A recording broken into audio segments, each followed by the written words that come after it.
Halo, bertemu kembali dengan saya Gus Rowi.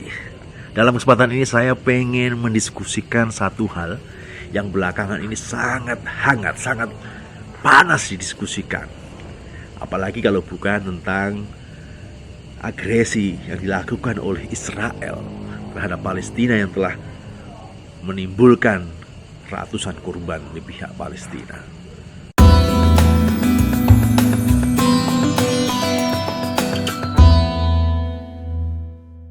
Yang ingin saya diskusikan adalah tentang di antara yang berseliweran dunia media sosial yang saya amati, setidaknya ada dua hal. Pertama, ada pihak-pihak di luar Israel Palestina ini yang ngomporin, yang memprovokasi, mengagitasi untuk mendukung pikiran-pikiran ataupun mendukung upaya-upaya salah satu pihak. Tapi ada juga pihak-pihak yang melakukan hal-hal yang bersifat inspiratif, mencoba untuk menyeimbangkan pemahaman tentang apa yang sedang terjadi. Tapi bagaimana dengan hal-hal yang menginspirasi, tapi inspirasi itu kemudian tidak, ataupun inspirasinya itu tidak berdampak kepada sebuah upaya-upaya yang bersifat positif. Di sini saya ingin berbagi bahwa bagi saya kuncinya adalah dampak yang ditimbulkan.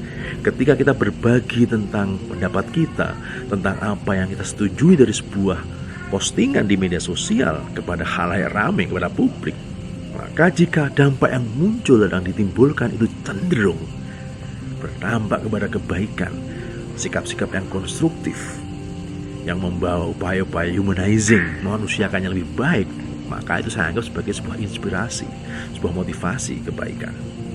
Tetapi jika postingan-postingan yang kita sebarkan di media sosial ternyata justru menimbulkan dampak-dampak yang menguras emosi secara negatif, muncul hate speech, muncul rasa kebencian yang memuncak luar biasa, dan bahkan bisa berakhir dengan tindakan-tindakan yang destruktif, merugikan pihak lain, menyalahkan pihak lain, menghina, tidak memanusiakan pihak lain, maka saya akan cenderung mengatakan itu sebagai sebuah tindakan yang provokatif, yang dampaknya menjadi sangat negatif.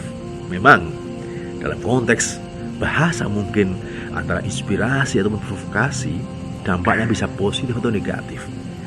Tapi mengaca dalam pengalaman tentang Israel Palestina ini, saya memaknainya, motivasi inspirasi itu cenderung dampak yang dihasilkan adalah positif. Dan provokasi dan agitasi, persuasi yang berdampak negatif, saya anggap sebagai hal-hal yang provokatif. Mulai sekarang Anda bisa memilih apa yang ingin Anda kontribusikan terhadap situasi konflik antara Israel Palestina ini.